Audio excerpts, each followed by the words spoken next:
Welcome, guys, to How the Frack We Got Here, a show that takes the news and events of the week and try to make sense out of it all. I'm your host and most, Will Buchanan, and on this show, we simply are all about the facts. There are plenty of news stations out there that simply want to do anything short but inform you. Here at How the Frack We Got Here, that's all we believe in. We go up to the left, we go up to the right, we go up to the middle of independence, we go after all sides because there's more than one side of a story to everything. And you need to know it all in order to actually formulate your own opinion. And that's what we try to do here at How the Frack We Got Here. Thanks for listening, and hold on. It's going to be fun. All right, guys. Today's date, January 31st, 2024. Can't believe we made it. But welcome to How the Frack We Got Here, the show that basically gives you all the news, but allows you to make up your own mind. As we usually start this, guys, really in a different way because I've completely messed up the intro, but that's okay. What we basically do, guys, is as we always do during the middle of the week, try to give you information that you can use. We only, in the sake of great journalism, do we always take our information from reputable sources with award-winning research and journalism awards. We do not do sensational news like Fox News or The Blaze or whatever extreme left or extreme right resource sites out there. We give you just the news, the only news, just the facts, the only facts, and that's about it. So, also, there may be times that, although we do try to remain professional, words do fly. At the same time, there may be things that might be shown that might be too intense for younger viewers. So, viewer discretion is advised. Aside from that, welcome. So, how do we actually start this? Well, there's only one way to really start this because, as you guys have known, there's only two major subjects that are being talked about right now. One is Taylor Swift. The other is about the border and the bullshit reason that the GOP uses to scare mostly white people. I kid you not. The influx of migrants continues at the southern border. Washington hoping a deal to stem the tide could be close. If that bill were the law today, I'd shut down the border right now and fix it quickly. President Biden and lawmakers working on a bipartisan deal to expand the president's authority at the border. Lawmakers hopeful it can pass. We do have a bipartisan deal. We're finishing the text right now. This despite former President Trump opposing the deal. I'd rather have no bill than a bad bill. A bad bill you can't have.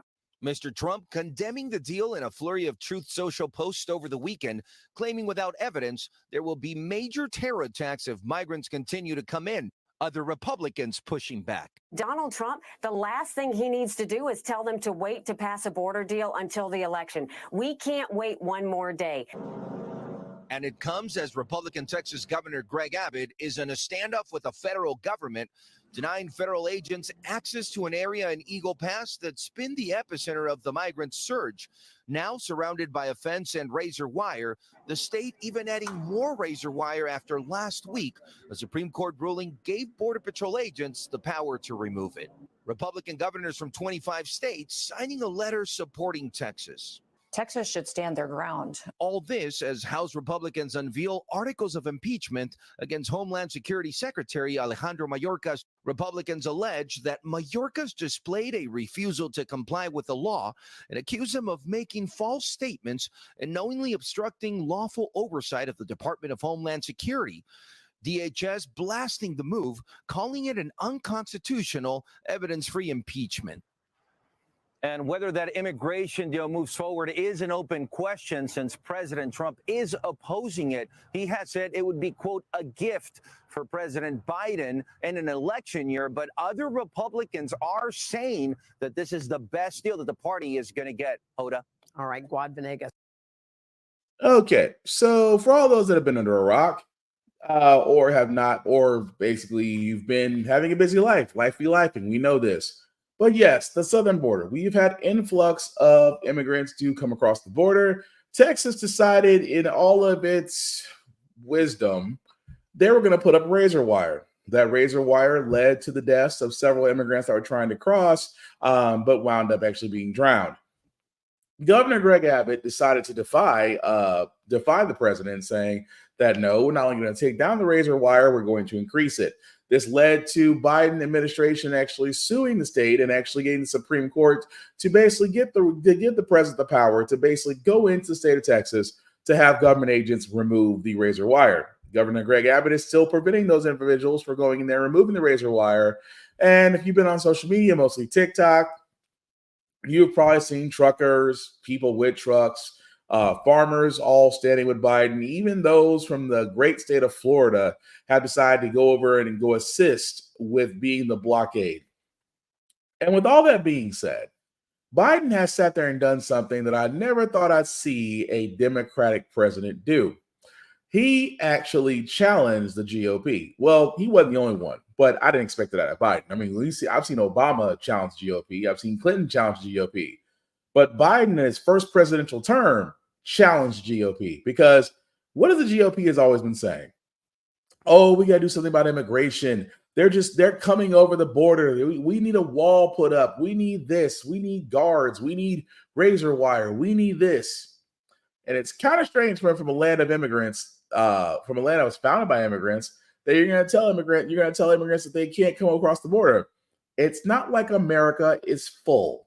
That being said, however, we are seeing the news that a lot of these conservative red states are actually busing or flying migrants to sanctuary states and cities where they are being overrun, New York being one of them, to where resources are quite thin. Again, they're basically crashing whatever infrastructure that they have to you to prove a point. But getting back to what Biden was saying, Biden was pretty much saying, basically, give me an immigration deal and I'll shut down the border. This is where the GOP does its best work, by simply doing nothing. Because if you guys haven't noticed, or if you've been listening to my podcast, which again, I thank you if you have, I have been saying that the GOP don't care. They don't care about anything except power and their own ideologies. They don't care about immigrants because, again, when Trump himself, which was the longest 4 years of presidency we ever had, when he was president, you heard not one iota about immigration being a problem.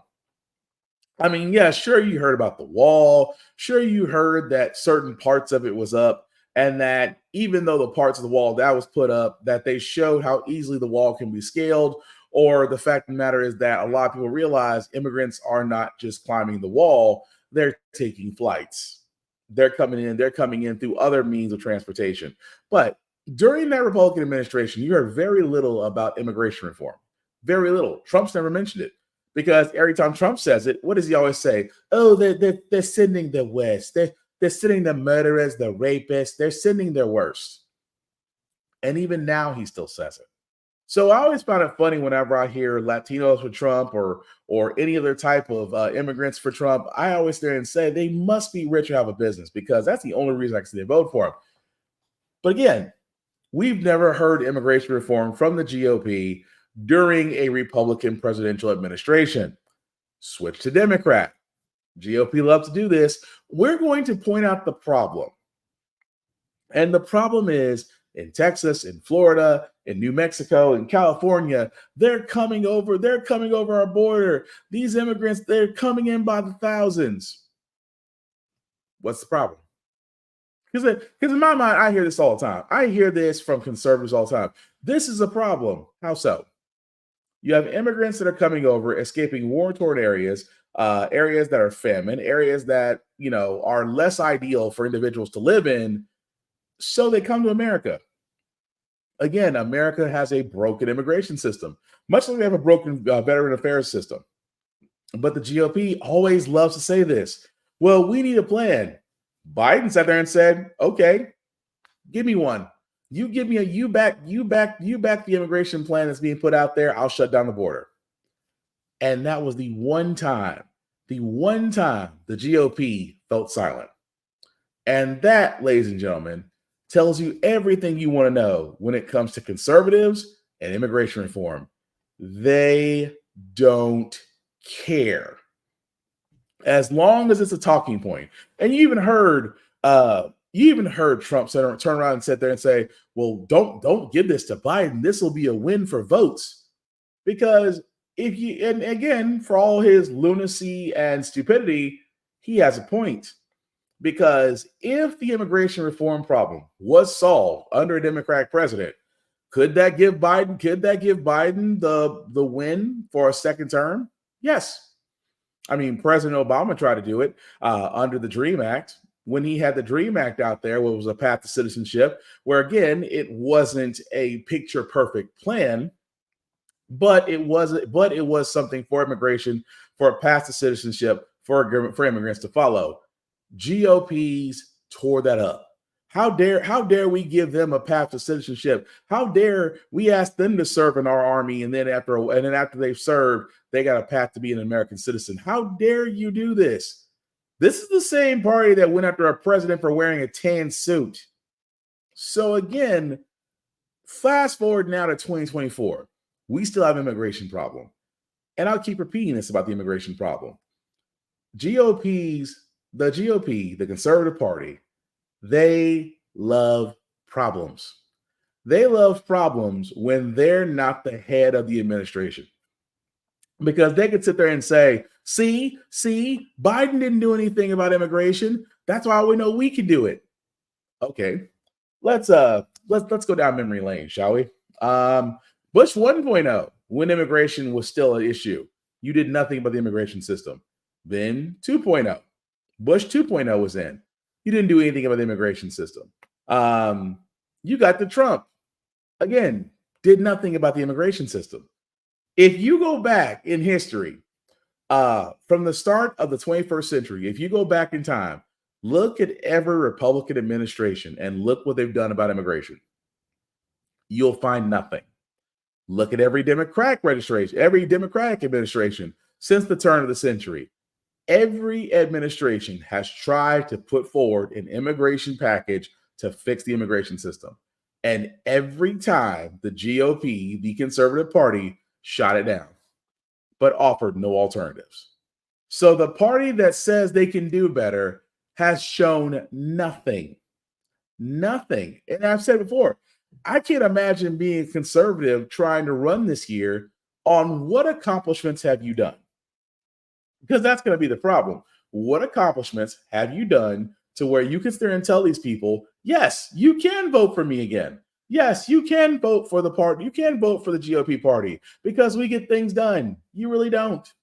Even now with this Congress that's actually in there, you guys have proven that all you've done was accuse, point fingers, set up committees, and investigate the people who went after your former would-be dictator in his mind, Donald Trump. Even more so, talking about the immigration system, which, by the way, it can be fixed. But any plan that's put out there, like I said at best, why not fix the immigration system? Because right now, the Department of Immigration, woefully underfunded, which it is, woefully underfunded. Forget the fact of immigration lawyers, counsels, personnel, judges, woefully underfunded. But imagine, if you will, that they were given the same budget as the Department of Defense. Worlds would change, wouldn't it? In the same sense I say about the Department of Veteran Affairs. If the Department of Veteran Affairs had the same budget and the same personnel increase as, say, the IRS or even the Department of Defense, it's a world of change. But then again, that's a solution to a problem.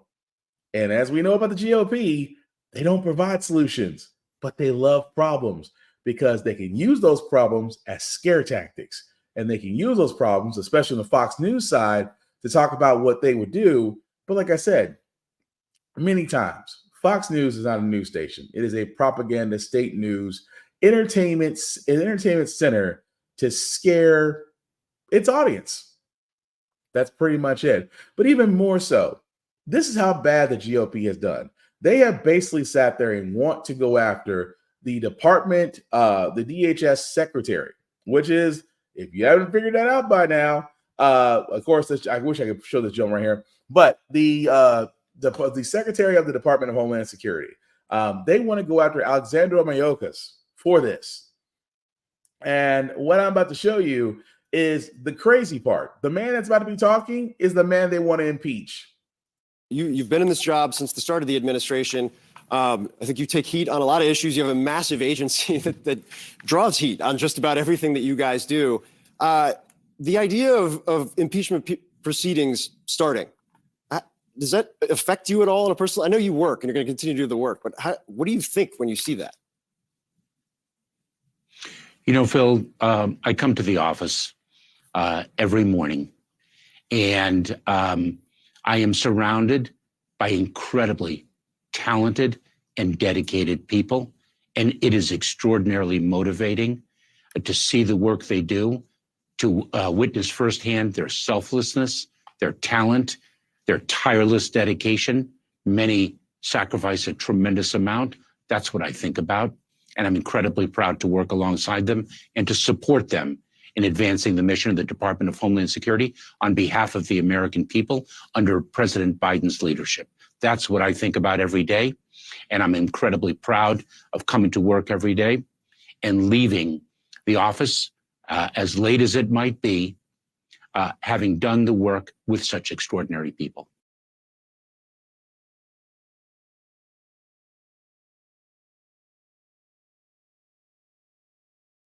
Sorry, that man right there that you just heard talking, that is the Secretary of the Department of Homeland Security. And the Republicans want to go after him. And they want to go after him because, number one, it's easy. It's easy clickbait. Oh, well, he's not doing his job. Immigrants have been coming in. And keep in mind, it's the Department of Homeland Security, the office that Republicans installed. And sometimes I'm still trying to figure out why the Department of Homeland Security is around. I'm still trying to figure out why the Space Force is still around. You would think after Trump left, there's two things that should have been dismantled a long time ago, and it should have been those two departments. But I digress. They want to go after this man, impeach him for failure of his duties. And I'm just like, you set him up to fail. And even honestly, he's not failing because he sat there and said at the time of his installment that they do need personnel. They do need more funding. They need all these things to solve the immigration problem. And yet we've seen what happens in Congress right now, where you have a Republican-led House and a barely led Democratic Senate. And at the same time, you have a landlocked government. And the thing that's always mystified me is that when you have one party that controls one house, the other party controls the other house. If there's a deadlock situation, why does it never go to the people? Like, here's my thing, and I'm just going to throw this out there. Say, for instance, there is a bill that benefits the American people, and the House and the Senate approves it. It goes to the House denies it, goes back to the Senate, they approve it again, and it has to take a 2/3 majority to get over the House, to bypass the House, to go to the president's desk. Let's just say if it's deadlocked, why aren't the people actually used as a third person? And then why not expand on voting? Why? Because it's crazy. And again, if I'm alone in this branch, let me know. Politicians supposedly do a lot more voting on issues and passing laws, which we know half of that's true because look at the GOP getting paid for doing nothing. That being said, however, the fact that they vote on many issues and yet the American people are only called to vote once every election period for the president and another for the House of Representatives, and then locally also mix it in for local and state elections as well. Why not are the American people being brought in for voting? If we really want to show how effective voting is, then why not make in these deadlock situations the people be the third party? And at the same time, if the people are the third party and whatever they says goes, has to go straight to the president's desk. I think if that was an option, a lot of stuff would move forward. But I also believe that if nothing is getting handled, that anybody that works in Congress should be getting paid the minimum wage rate. Should. That's all I'm saying. But again, we should not be surprised about what's going on with the border because, again, GOP loves a problem. They'll keep making it a problem despite whoever comes up with a solution because it didn't come from them. But moving right along, guys, President Biden does got a lot on his plate, especially with the fact that 3 service members were attacked by an Iranian drone. And I was fearing this, but I guess if you're a chicken hawk or a warmonger, you're going to love the news. He's made a decision about how to respond to the deadly drone attack. The 3 U.S. service members killed have now been identified. As U.S. officials say, American personnel may have mistaken the enemy drone for one of their own. Again, this is a decision about how to respond to the deadly drone attack on a U.S. base in Jordan. President Biden says he holds Iran responsible. Yes. Mr. President, Iran responsible for the death of those 3 Americans. I do hold them responsible in the sense that they're supplying the weapons to the people who did it. You just heard President Biden there saying he holds Iran responsible. Foreign correspondent Marcus Moore joins me now from Jordan, along with senior White House correspondent Selena Wang and ABC News national security analyst Mick Mulroy for more on this. Selena, I want to start with you. The president there says he has decided how to respond. What else are you hearing there at the White House? Yeah, exactly. As we were all asking questions to the president before his departure to Florida, the key line there is that he has decided how to respond to that deadly attack, but he wouldn't say whether or not he holds Iran directly responsible, but he did say that they supply the weapons. Now, the White House has been clear that there is no easy solution here. The president wants to respond in a way that's forceful enough to stop these future attacks from these Iranian-backed groups, but not in a way that spreads this conflict. Now, a senior U.S. official tells ABC News that the president has some serious misgivings about directly attacking at Iran. U.S. officials tell me that this response could come in stages and multiple steps so that they can target multiple different areas.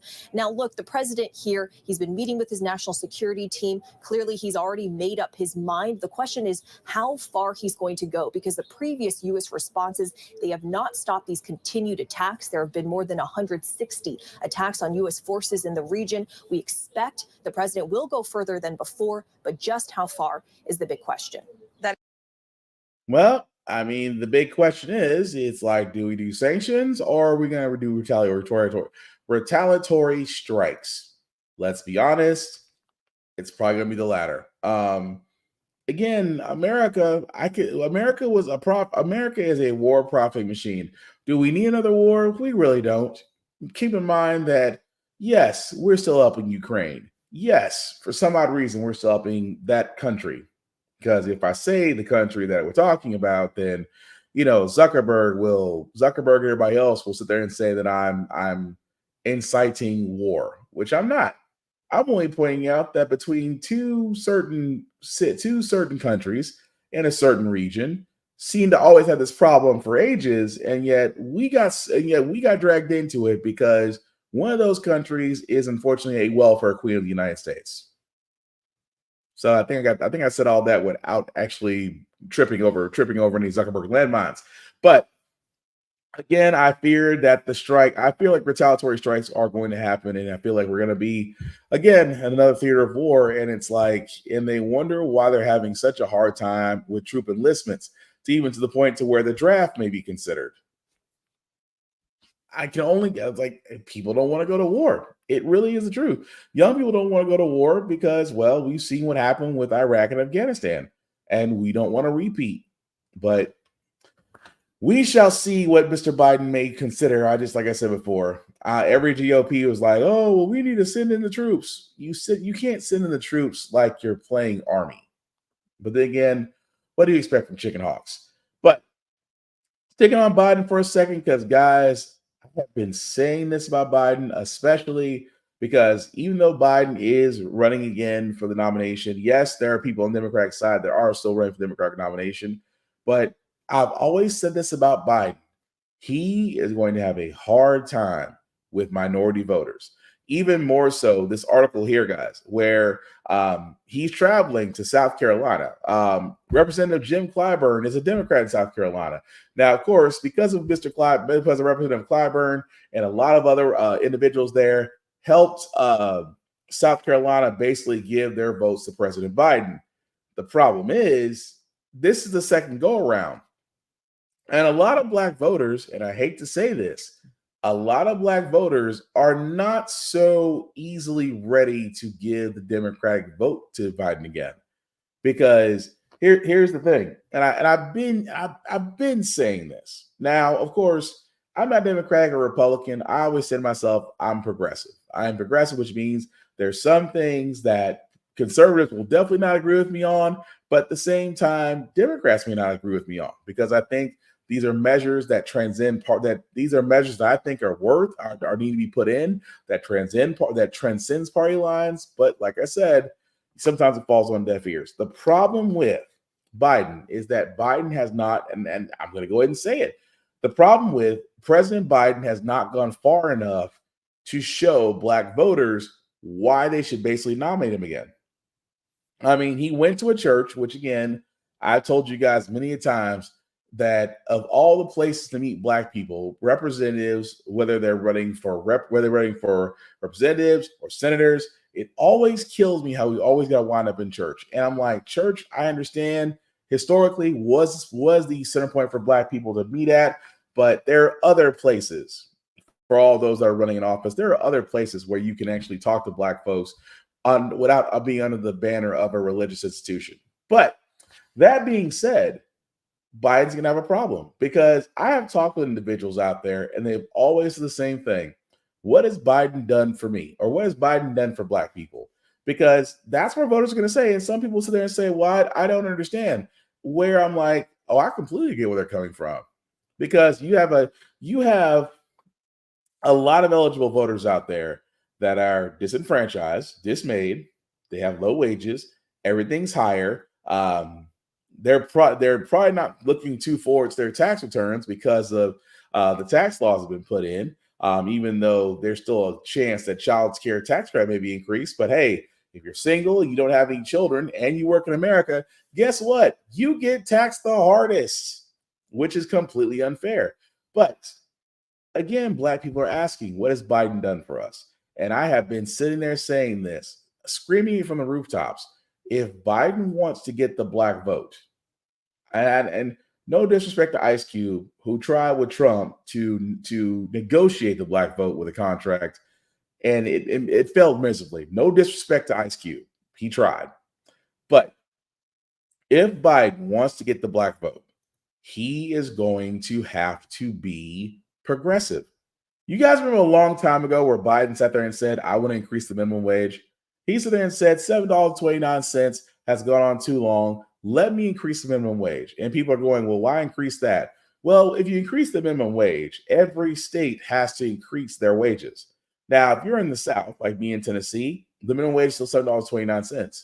Now, I don't know about you guys and the cost of getting an apartment or a house or renting a house or just getting any type of lodgings. You cannot get anything on $7.29. I know some cities and states have raised it to $10, $15. Again, it is poverty wages. No one can live off these wages. No one can successfully live off anything less than $25 an hour. That's the truth.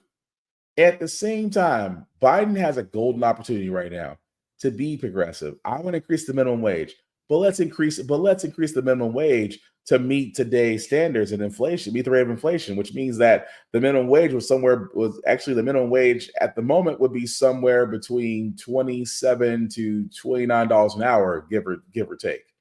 But think about that. If the minimum wage in America was 28, well, let's just say the minimum wage in America was $28 an hour.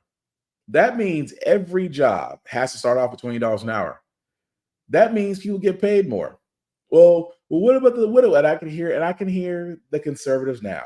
Oh, Will, what about the small businesses that now they're going to have to increase their prices, or they're just going to have to close their doors and lose jobs? No, they won't. Because I've always said this. That's the scare tactic. If you increase the wages on workers, they always talk about companies will shut down, loss of jobs. Yet companies right now have the biggest tax breaks outside of rich people. Companies do, because we've seen what they did with the PPP program. Almost $780 billion was loaned out. Only 767 was recovered. Only 767 was forgiven. So they're gonna be all right. But look at the American people. Like I said, going back to black voters do come from these areas that are low income. They do come from these areas where there was a lack of financial literacy. They do come from these areas where education was not as equal as to other areas that actually had more funding. At the same time, you're going to these people and saying, hey, vote for me. But at the same time, you're not giving any incentive. Again, raising the minimum wage, codifying Roe versus Wade, actually ensuring that women have rights to their bodies. You may never get Roe versus Wade back, but you can codify abortion and make it legal. You can also, and I'm saying this with all the sincerity in the world, and I say this once and I'll say it again, the president that gets marijuana legalized and taxed is the individual that'll be president. If you simply ran on it. And the funny part is you have Democrats urging the Biden administration to deschedule marijuana. What does that mean? That means that to deschedule marijuana takes off the Controlled Substance Act altogether, which makes it legal to be taxed, which means, again, those who are fans of the plant, those that benefit from it, could actually have it legally. Now, I know in some states, I want to say, if I'm remembering correctly, 13 states, as of right now, marijuana is legal. And those 13 states don't have money problems. I always use Denver, Colorado as a shining example, because once Colorado became legal to smoke weed, their revenue streams went out the window. Companies developed out of nowhere. Jobs opened up out of nowhere. At the same time, they had to decriminalize it, which means that, guess what? Especially if you're here in the South and you're here and you're in jail on marijuana charges, you could walk free. Or if you're getting tested, marijuana cannot be included on the illegal substance list unless you are operating, which they did say, unless you're going to be in a highly sensitive area, which causes to have precognitive focus, would be the only reason they would test for marijuana if this passed. But again, a shining example of what you can do for American people. You can sit there and say, you've made marijuana legal. You can sit there and say, I've increased the minimum wage. You can sit there and say, let me do the things for Black people. I know a lot of people say, well, that just sounds like Obama. I said, Obama didn't try. Obama was doing his best with a Congress that was against him. For a lot of people that don't remember, when President Obama got elected, he did not have a Congress behind him. He had a wall of red conservatives, and Mitch McConnell saying on the day of his inauguration that they will make sure that President Obama is a one-term president. Could you imagine historically being the first Black president of the United States and a white man is sitting there telling the American people, we're going to make sure you're a one-term president? What can a man do with that? Even honestly, that with being said, he still accomplished what he accomplished, which I still thought was amazing. But going back to Biden, could he do it? Yes, he could. But he has to put in incentives for minorities. Like, again, he could actually turn around and say about government grants for minorities. You could turn around and do the thing that Trump was supposed to do for HBCUs, ensure that they do get the funding that they need. You could, again, help out with literacy for areas of low income, increasing literacy, removing food deserts, actually doing government grants for farming, specifically located for Black farmers. You could literally, and this is why I keep saying, guys, the entire time when it comes to Biden, the ability he has there to sit there and literally go on a full-on progressive campaign is there. Whether he chooses to do that or not will depend on whether or not he gets the Black vote, because no offense to Mr. Obama, let that man have his vacation. He did his 8 years. Of course, they'll probably in some way or form try to bring him back to get attention to the base, which means him and Michelle. It's almost like we love the Obamas, but let them go. They've done their job. You can't keep asking Michelle. You can't keep asking Barack to come back in and save your party when you're really too chicken shit to do what you should have done in the first place. Be progressive and watch what happens.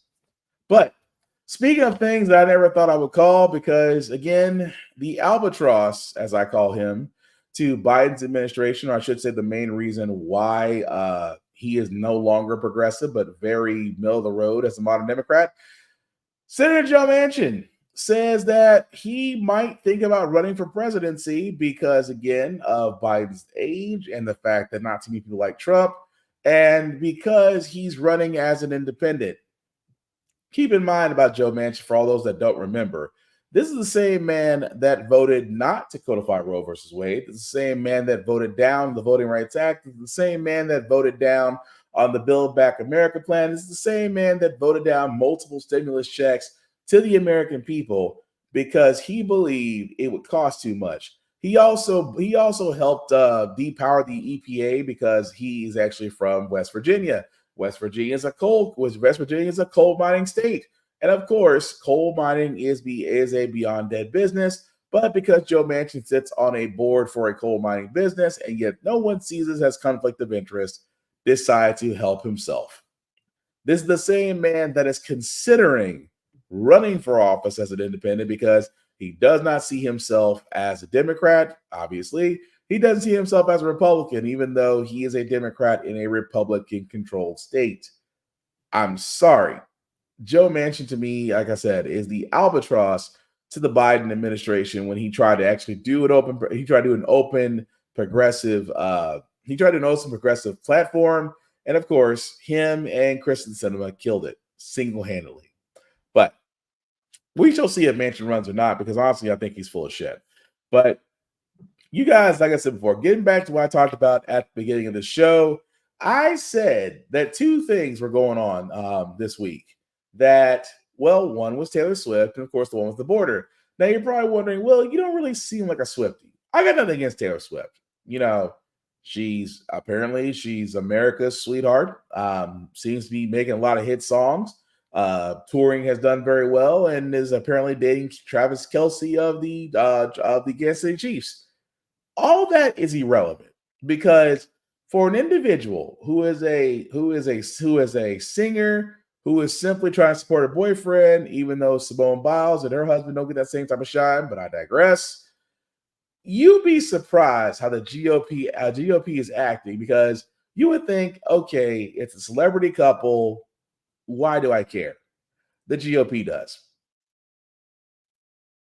Now that Taylor Swift's boyfriend is going to the Super Bowl, right-wing media is really worried about the impact of one in particular. Now there's an online plea circulating that is begging people to become Niners fans for the next 2 weeks, just so it doesn't raise Travis Kelce, aka Mr. Pfizer's star power, along with, of course, Taylor Swift. That's persuadable power, and this administration is locked dead set on harnessing that. But why alienate your fans, the Swifties? You know, they come across from every political ideology. Why put yourself in one area? Please don't believe everything Taylor Swift says. We're all begging you. So when it comes to some people losing their minds over the pop star, Vivek takes the cake.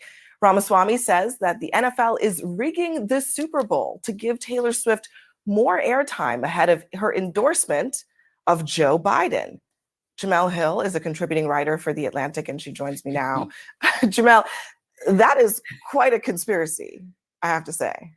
Look, as it is, it's been super annoying to see people really lose it over Taylor Swift being at NFL games, all right? I can tell you, I don't care. She doesn't take away from any of my enjoyment from the game, but a lot of people have been complaining, a lot of hardcore football fans who melt down for the 15 seconds that she's seen on camera. And this is taking it to a new level. Listen, we know the group that he's talking to, and as much as Vivek was trying to be tongue-in-cheek, the reality is that that's the kind of group that he's talking to a lot of times that will take things like that very seriously and think that this is some greater NFL conspiracy to have Taylor Swift in the Super Bowl, that it's all a part of some elaborate scheme because Travis Kelce has been a spokesperson for Pfizer. And not only is it ridiculous, and frankly, it insults the intelligence of the American people, but it is unfortunately showing just how divisive our politics have become, that you can't even enjoy the Super Bowl without somebody throwing this cloud of suspicion and total rampant, unattributable speculation behind this event. So what's crazy about this? Again, guys, whether you love Taylor Swift or don't like her, that's not the point. The point is where Fox News decided to focus all their hatred once more. Oh, well, what about her endorsement? What about endorsement for presidency? What will she tell all of her fans? Because Taylor Swift, like many other celebrities, use their platform, especially during elections, to sit there and say, get out and vote, get to know the candidates, things of that nature. That's usually all they say.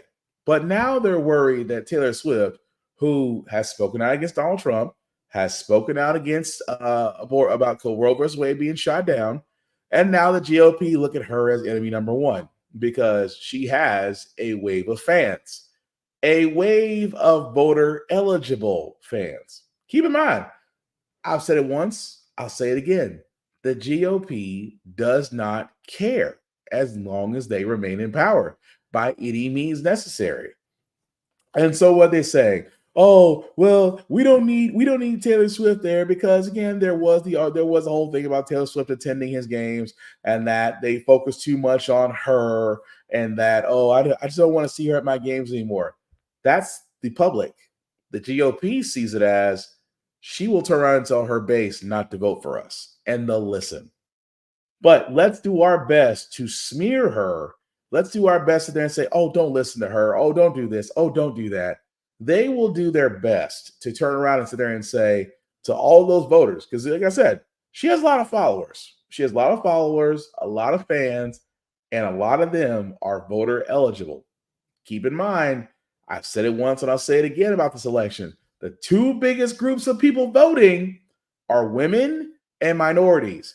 And I'll say it once and I'll say it again. Women have to be the most ticked off group in this because number one, Roe versus Wade was shot down.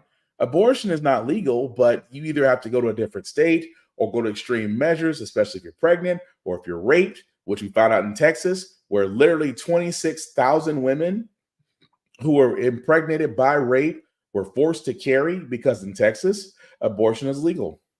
Abortion is legal, and those who try to practice abortion are literally imprisoned. So imagine under a state where abortion is illegal, unless you're the mistress of a GOP person, all of a sudden it's God's will. But for the rest of those people who are not so lucky, you are forced to carry a child against your will. And I've said this before about women. Y'all are going to be the most pissed off group of voters. And I, for the life of me, could not imagine any woman voting conservative against their own rights for a party that sees you as nothing more than a breeding machine. They do. And again, I've always said it best. A woman's body is her own choices. A woman's body is her own right. The choices and consequences are hers and hers alone. What she chooses to do with her body is her own effing business. That's how it should be. Because if you turn around and do that to a man and say, oh, well, you can't do that. We have to protect the essence of life. There'll be riots in the streets. So again, I say to women, I would hope during this election, you guys make your voice loud and clear. But going back to Taylor Swift, however, they're scared of the influence that she has. And any influence that is not on the GOP is literally seen as a threat, regardless of whether they have a football or not. But again, I don't see Simone Biles and her husband get the same love. But moving right along, guys. Another story that just came out of New York about two men who basically were terrorists. But again, when you hear the details of the story, you're going to wonder how nobody knew about it.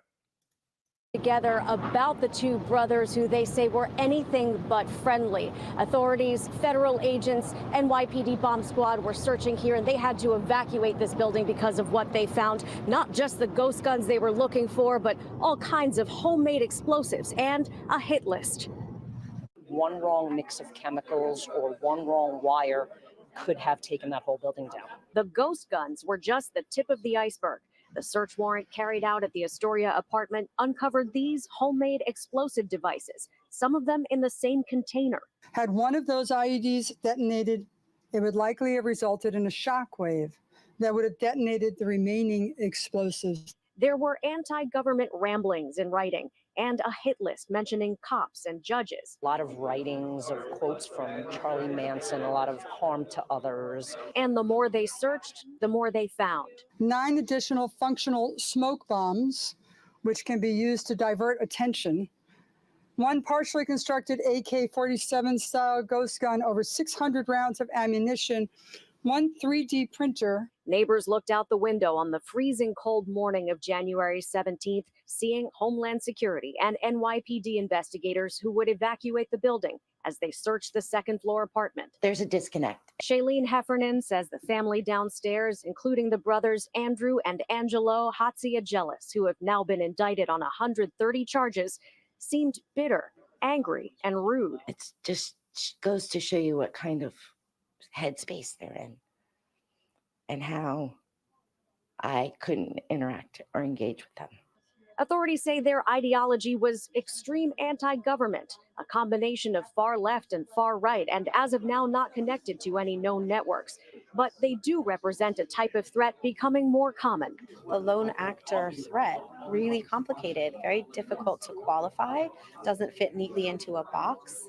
And unfortunately, that's the wave of the future. We're going to be seeing cases that look like a little bit of a lot of different things all at once. Now, there's no evidence at this time that these men had any plans to use their devices or who specifically was on their list. But Bill and Sandra, as you mentioned earlier, this apartment building is right next to a Con Ed plant. Authorities say this community is safer thanks to this indictment and their arrests. They face up to 25 years in prison. So the one thing I didn't understand out of this is not terrorism.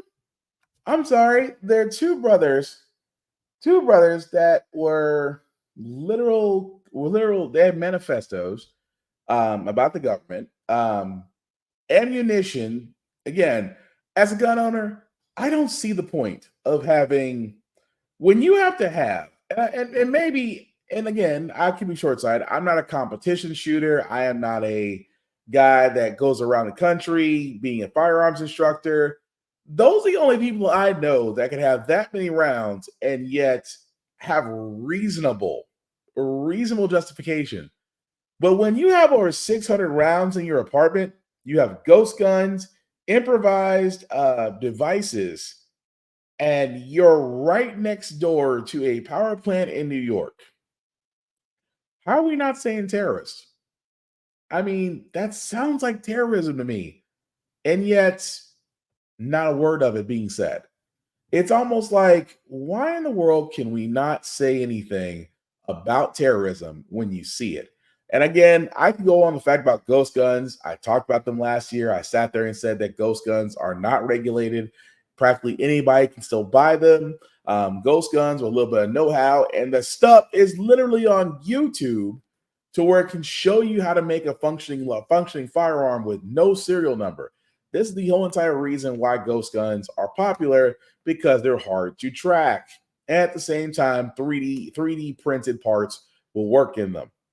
But again, I digress. Glad those people were caught. Hopefully they get the book thrown at them, literally and figuratively.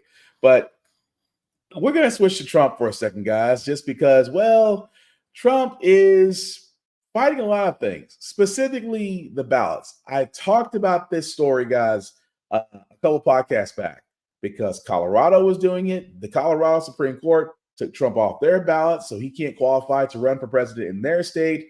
And now Illinois almost did it. Illinois initially decided to take Trump off the ballot, and yet a bipartisan state board voted unanimously to restore Trump back on the Illinois 2024 ballot. Now, I've been saying this, guys. This might be the way to get rid of Trump. Now, again, I know every state is different. Every state is different. But imagine if the states that counted in the Electoral College, what if California decided to disqualify Trump from being on the ballot using the 14th Amendment as a reason? What if New York? What if Michigan? What if Ohio? If we'll just Ohio, Ohio is usually a conservative state. But let's just say the states with the most electoral college votes decided to remove Trump from their ballots, which means that he could not win votes in those states. Could keep him from winning the presidency. And at the same time, it would make the GOP mad, because the GOP is all about states' rights. States are exercising their rights to keep Trump off the ballot, and the GOP are still mad, which lets you know that the GOP is full of shit. But again, Illinois is unfortunately one of those states that want to keep Trump on the ballot. But I just think it's interesting that by removing him in this area, even if these cases and indictments don't put him in a jumpsuit somehow, he still may lose out on being the president. If only other states would really use the 14th Amendment and say, yes, you started an insurrection, which Colorado said beyond a shadow of a doubt, and obviously evidence is there. But if every other state started doing that, we wouldn't have to worry about Trump winning the nomination. Well, I mean, if he won the nomination, he couldn't win presidency. But the other thing I want to talk about Trump is that Tim Scott, good God almighty. I usually call him America's Uncle Tom. Now I'm calling him America's Pick Me. Why? Because I've said before, Trump pretty much had the nomination won. Now, well, I mean, I don't see Nikki Haley winning. I'm just going to be honest about that. But what I'm getting at is now is the race for second. And if you guys haven't noticed, Tim Scott, who tried to sit there and say Trump was unqualified, has a complete 180 and is wanting to be the VP so hard that he is going around basically playing I hate to say it, but it's the best way I can say it. He's basically playing Trump's new black friend. He's a new Kanye, just less crazy. But listen to him in this interview try to defend Trump. Carolina Senator Tim Scott was standing with Trump as he declared victory in New Hampshire on Tuesday. And Senator Scott joins us now. Thank you so much for being here. Yes, ma'am. I want to start with the breaking news on Friday, and that was that your candidate, former President Trump, was ordered by a jury to pay $83 million for defaming writer E. Jean Carroll. He was also found before, as you know, liable for sexual abuse. Does that give you any pause in your support? Yeah, myself and all the voters that support Donald Trump supports a return to normalcy as it relates to what affects their kitchen table. The average person in our country, Martha, they're not talking about lawsuits. As a matter of fact, what I have seen, however, is that the perception that the legal system is being weaponized against Donald Trump is actually increasing his poll numbers. I understand that, but they were jury trials. They were jury trials. They started when Donald Trump was president. That gives you no pause whatsoever. I don't have the Democrats don't pause when they think about Hunter Biden and the challenges that he brings to his father.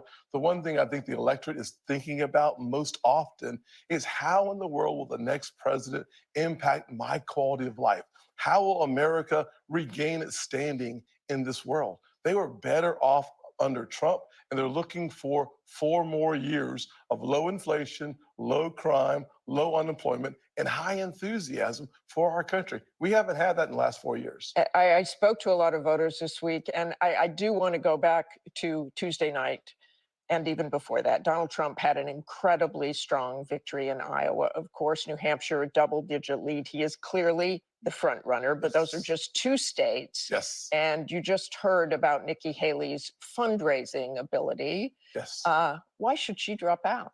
Well, there's 2 things for sure. Number one, Donald Trump gets more earned media, probably $1 billion already, because of who he is and what's going on around him. Number one. Number two, I think he was outspent in Iowa and New Hampshire by his opponents. One thing we know for sure, as this race turns to South Carolina, that the enthusiasm in South Carolina for the former president has never been higher. I've seen polls that suggest he's up by 20 points. I'd make a prediction that he wins by more than 20% in South Carolina. But yes, there's only been two competitions so far. Here's what I'll tell you. My theory is a simple one. When I dropped out of the race in November, it was because the writing was clear on the wall then. It is now more clear that what Republicans, conservatives, and a lot of independents want today is 4 more years of Donald Trump. Trump showed weakness among independents, however, a group that he would need if he tries to win in November. Nikki Haley won 60% of self-identified independents in the state. How does he win over those voters? Well, the numbers coming out of New Hampshire are really impressive. I'm not an analyst. You're an expert at this, Martha. But I will say one of the things I found to be surprising and positive is that amongst millennial voters, President Trump won 58 to 38. There was a 20-point gap among young voters, among women voters in New Hampshire, where liberals, Democrats, and independents voted in the Republican primary. President Trump beat Nikki Haley among women. So when I think about the fact that African Americans at the highest level in my lifetime is looking at a Republican over 20%, Hispanics over 40%. This is a good time to be running as a Republican. Okay, I want to stop you there. Yes, we all want to stop you there. In the words of Professor Cornel West, Tim Scott, how much are they paying you? It's not enough. But then again, I don't like as much as I joke about this, guys, as much as I joke, it's a pick me situation. Tim Scott is basically saying, "Oh, pick me. I'll be your VP." Because I said this before, guys. The GOP needs minority faces. Tim Scott's the only black person. Tim Scott is the only black senator in the GOP. He is. So of course, him, going to bat for Trump, going on different networks saying, "Oh, well, this, that, and the other," BSing his way through facts and numbers. He is basically saying to Trump, "Pick me, I'll be your Negro. You did it for Kanye. Why not me?" And the rest of us are just simply going, if this ain't the biggest Sambo minstrel show shit I have ever seen, because it is, that a man will sit there and say he wants to be a VP so bad that he'll go out here and campaign. And like I usually say, for a lot of these brands that you never see commercials for, but you always see people advertising, that's Tim Scott right now. He's basically going out there because Donald Trump is saying, "Oh, well, let me when he was in South Carolina, let me bring up a great man, Tim Scott." And Tim Scott kissed his ass so much, I'm surprised he didn't pull back Orange Dye. But again, he's a pick me now. Uncle Tom wants to be a pick me for VP, and it will willing to go to great lengths. While Nikki Haley is struggling with civics, Ron DeSantis has figured out that you are definitely dictator material, just not presidential material. But then again, those are the GOP's choices. That alone should tell you everything you want to know. But stories, guys, we got to get to before we get to our feel good segment. This guy, White Lives Matter member, gets 18 years for firebombing church that planned drag events because the church itself he considered demonic for planning an LGBTQ plus event. And Ayamin Penny is the guy's name, and said he based on the FBI, quote unquote, he would have felt better if his Molotov cocktails had burned an LGBTQ friendly church to the ground. And this is why I say about dangerous rhetoric, guys. I say this about rhetoric with these terrorists because what was GOP saying the whole entire time when they were attacking drag queens? A drag queen story time hour. Oh, we don't want our children subjected to this. We don't want our children sexualized to this. Meanwhile, the GOP has a hard time keeping their pants on with lovers, LGBTQ members, or all the above. And you have fools like this one, a part of the White Lives Matter group, that decided that he was going to bomb a church and got 18 years in prison. He did not apologize, but said that he was protecting children. Here's my thing about drag queens. I've never seen a drag queen bomb a church. I've never seen a drag queen take a child. I've never seen a drag queen denounce anything that was positive and upbeat. I've never seen drag queen burn books. I've never seen a drag queen decide to remove books from a library. I've never seen a drag queen decided that books that were written by people of color and by LGBTQ plus members don't belong in a library. I've never seen an LGBTQ person put in a law that says you can't talk about same-sex relationships and marriages from K through 12. I've never seen an LGBTQ person do any of these things. They're usually done by very, very disturbed nationalists and would-be twisted religious folks. Even now, the story I just read was a guy who literally said he's protecting children. You're protecting children by bombing a church. And for a lot of us, that should hit quite home because of that. But again, drag queens are the problem. Right. Last one I got, guys, before we get to our Feel Good News segment, UPS. You guys know that, over the summer last year and a little bit into the fall area, UPS almost had a strike. Thankfully avoided it. And of course, the drivers did get paid, and hopefully air-conditioned trucks. Now UPS is citing to cut 12,000 jobs because they're saying that the demands have softened and that higher costs. Now, here's what we're talking about this, that the union jobs that actually fought for higher pay and benefits, things of that nature, none of those jobs are affected. This is actually going more toward the contractor and third-party jobs. For a lot of logistical companies, they do imply third-party drivers and contractors, which basically they still do work for UPS, but they go through the intermediary. Those are the guys those are the people they're talking about. Their jobs are going to be cut. None of the union jobs are going to be cut, but it's not being said. For a lot of areas, Fox News being one of them, they're not saying that the union jobs are not being affected. They're just leaving out there saying, well, they got their raises. So now that they got their raises, now the job's being cut, where they're not being completely honest about which jobs are being cut. And this is why I say it goes back to journalism, guys, that if the truth is not being properly told, misinformation is easy from that point. Now, do I feel for those contractors? Yes, because as a guy who used to be a contractor, I can't tell you how much I hate contracting. Contracting is almost like, it's literally like waking up to see if you still got a job. And I hate that. I hate that for people, because when you're a contractor, you don't know if you have a permanent job. You just know that if your badge works or the door opens or no one pulls you to the side, that you're okay for a day. And do I think that contracting work needs to have more guaranteed things? Absolutely. But again, that's another argument for another day. But we need to clarify that no union jobs were lost with UPS, even though they will sit there and say demand has softened. I'm sorry, because you haven't noticed between the three biggest logistical companies in the world, you usually hear UPS, FedEx, or maybe DHL, but you definitely hear FedEx or UPS. So, want to throw that out there. But we're going to go ahead and move on to our feel good segment, guys. It's usually on How the Frack We Got Here. We usually cover a lot of things that are doom and gloom. Sometimes they can use your faith in humanity. But hey, it's Wednesday. It's hump day. Tomorrow's Friday, which is Thursday. And we will leave you guys out some good vibrations. And hopefully this story that we're about to show does just that, because no matter what in school, whether you're an educator or a janitor, you have a positive impact on kids if your spirit is right. And this man right here, well, let's just say he's the captain. Across the country, and this morning, it's all about Ray Bethea. He's a custodian at a community high school in Swannanoa, North Carolina. But to the students and teachers there, he is so much more. Ike Ajachi's there for a big surprise. Good morning, Ike. Good morning. Listen, Captain Ray is just behind this door. He has no idea what's going on. He thinks he's in an important meeting with the vice principal, but of course, we got some tricks up our sleeve. Let's go get him. Captain Ray, my man, how you doing? Good, how we doing? I'm all right. I'm Ike Ajachi with Good Morning America. You're live on air with the rest of the country right now. Why don't you say hello? Hello. Mr. Robinson, can we borrow him real quick? Absolutely. All right, come on out here.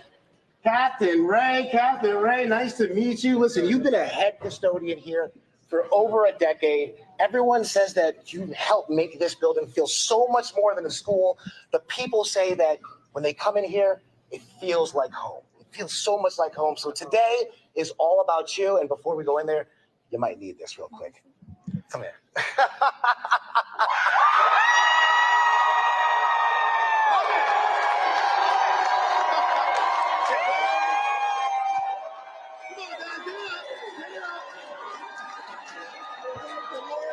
Today is all about you. We have students,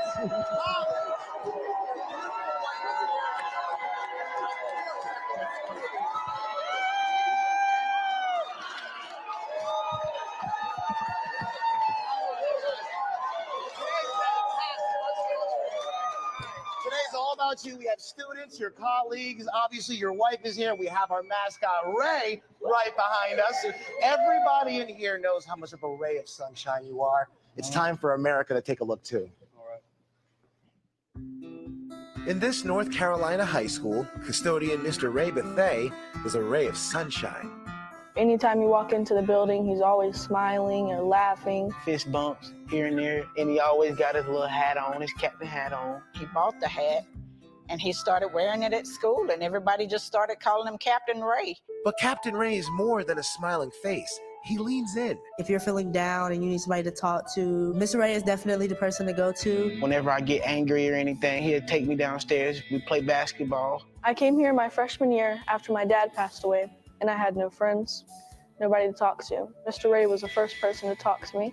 If he wasn't in my life, I don't think I would have made it as far as I have. And when 11th grader Harmony wanted to drop out of school, Mr. Ray was her North Star, keeping her on the right path. I was kind of like an outcast to most people. I stopped coming to school and he started like realizing I didn't want to be here very much. And then one day he saw me sitting in the hallway crying and he was basically just there for me. And then he just walked around with me afterwards and calmed me down. He's like a comfort space in school. Like whenever you have no one to run to, you can go to him. And when health and PE teacher Calvin Cross was down on his luck, Ray stepped up. Food in the house, gas in my car, a man of faith that you can call on for anything.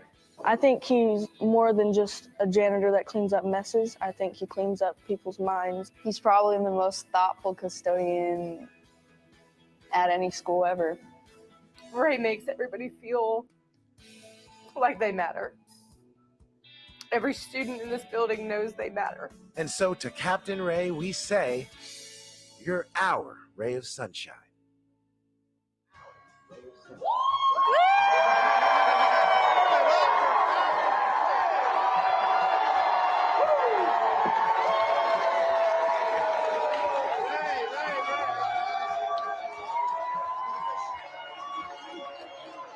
Every single person here came out for you. How do you feel right now?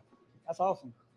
A man of little words, of course. What a surprise. I'll just tell you, I'm always 2 or 3 steps ahead. So speculation is always in my mind. So when my wife was getting up, getting dressed, I said, something's different. Now we gotta get some people in on this. I said, come on now, y'all doing something different. I don't know what you're doing. My daughter, she played it off, and they all played it off. I said, something's wrong. Well, something's right today. Something's Yes. right. Now listen, Yes. we gotta talk to some people Yes. here. Principal Kathy, where are you? Come on up here, please. Come on up. I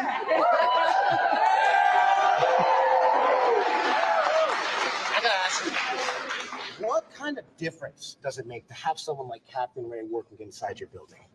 He's approachable, he's authentic, he's present, he's enthusiastic, always willing to share a smile, and always willing to tell a story that ends with a positive life lesson for our kids. How about that, huh? Now, Captain Ray, we saw that the work that you do doesn't only stop inside the building. It goes outside the building, helping people with their cars, their groceries, whatever they can think of. Where does this come from? Your spirit, your energy? How do you keep doing this? Well, I just have to give God the glory because, again, that's where it started for me.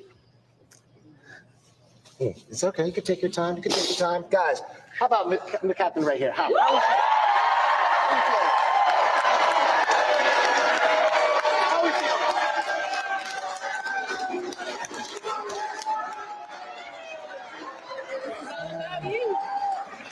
Now, Captain, there is so much love for you inside this room. I know you can feel it. We all can, obviously. We have a little surprise for you, okay? I'm getting a little excited right now. I almost want to dance on the ceiling. Hit that music right now! Now, we found out how much of a Lionel Richie fan you are. That's why we are sending you and your wife to go see him live in concert in Las Vegas, guys. Woo! Listen.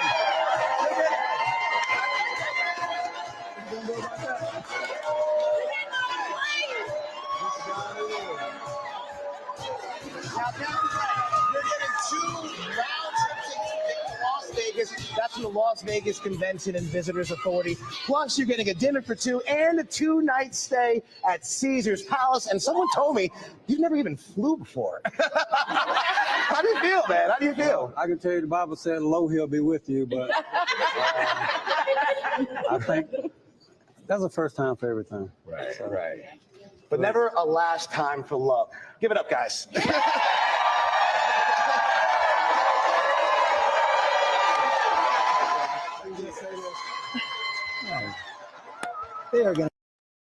Yeah, I thought that was pretty cool because, again, whether, like I said, whether you're an educator or a custodian, if you have an impact on people, it shows. And of course, that band right there, Captain Ray, definitely enjoys it. Hopefully, it's a safe flight to go see Lionel Richie. But still, you gotta love. When you do good, you do good. People, put good out, and the universe comes back to you, so they say. But anyway, that's gonna do it for this podcast, guys. Thank you all for watching, for liking, for letting people know this is live. I certainly appreciate that. Some shameless plugging before we do get here, guys. Shout out to Vaughn and Big BZA Dot. You can definitely check him out, Big BZA Dot, on all social media for beats and his beat page on YouTube. Oh, excuse me. Again, for myself, guys, Black Fox 447 on the socials. Just because I do cover a lot of things, including gym stuff. Just because I like working out, it relaxes the mind. I certainly kind of miss it, but that's okay. The link at the bottom, maybe they'll make that a little bit bigger for you guys to see. If you copy and paste that link into your browser, it'll take you to our link tree to the YouTube and Facebook group for all of our podcasts. How the Frack We Got Here. Get bitten off on this podcast. Like, share, subscribe. Guys, I say this on every podcast that I'm on. We cannot do this without you. I mean that wholeheartedly. Which means that just don't like and walk off. Tell people about it. Share it. I hear people walk up to me, especially in Nashville, all the time. Oh, I heard about your show. I love it. And this thing. Okay, cool. Tell people. Tell more people. Because, again, the mission of How the Frack We Got Here is about informing you. Don't fall for the misinformation. Really go out there. Really get to know your city. Get to know your town. Get to know what's going on, the ins and outs. Because trust me, once you do find out those things are going on, you will not be the same. You will be better for it. And as we wrap this up, guys, before we wrap this up, I want to talk about Blur Station. Again, I am a part of a collective that is a part of a new engine called BlurStation.com. And it's for people of color. It is for blurs and for nerds. Because if you like comics, we got those. If you like shows with movies, we got those. If you like certain catchy things of a blurred nature, they're there too. You can definitely check them out at BlurStation.com. Again, if you guys want to join, do me a favor, please go to the Join Now button. And then once there, select the Blurred's Eye View Affinity membership. Select any member there. We all benefit, guys. It definitely helps us out. And of course, it's $10.99 a month. Yes, $10.99 a month. You can still watch streaming services and still order food. I don't know about you, but that's a plus. At the same time, guys, with the Affinity membership, it's 36 months. After those 36 months of paying $10.99 a month, you're getting something that very rarely gets handed unless you go through E-Trade or Fidelity Investments. You get to own shares of Blur Station. Yes, after 36 months at $10.99 versus what, Amazon, Hulu, Netflix, Prime, going through E-Trade or whatever your investment place is, paying an assload amount of money just for one or two shares. Where, I'm sorry, 36 months at $10.99 seems a lot better to me. And again, it's for the culture. So definitely check out BlurStation.com. Again, check out the Blur's Eye View Affinity membership. Help us. Because again, if a lot of people are sitting there saying, well, there's not a lot of content there. Well, I can answer that, fancy pants. Also go to the FAQ side of it. Because the reason why, if you believe that you can bring content, and I keep saying this, especially for those that are learning about Tubi. Because if you didn't learn from Tubi, guys, for a lot of their stuff, people were able to get their movies out there, and maybe some of them did get paid, maybe some of them didn't. Maybe some of them were allowed to own their content. I know a lot of them didn't. Why? Because again, Tubi is owned by the same guy who owns Fox, and now Tubi's worth over $100 million. So again, why not go to a spot that you can own your own content, you can put a little money in your pocket, and again, help us grow something that is made to last only if we all work together. So definitely check out BlurStation.com. Again, guys, as we are in the election season for our presidential nomination, I cannot stress this enough. We can no longer sit on the sidelines. We can no longer hope to God that the lesser of two evils is it. We are not a two-party system. We're actually a multi-party system. At the same time, guys, if you don't like the choices, there are plenty of sites out there that'll help you figure out how you can run, not just from a federal standpoint, but also for your local areas, for your local and state governments. Get to know those folks, get to know the candidates, get to know the issues. Again, if you don't like what's going on or don't like your choices, then run. Be active, be informed. That is how we can change into a more progressive society, which when we're progressive, we do move forward. And that's the whole point of How the Frack We Got Here. Because again, it's all about information. We do our best to give you our information without bias from reputable sources, but we do provide a logical perspective that goes along with it. We do better as society once we're informed.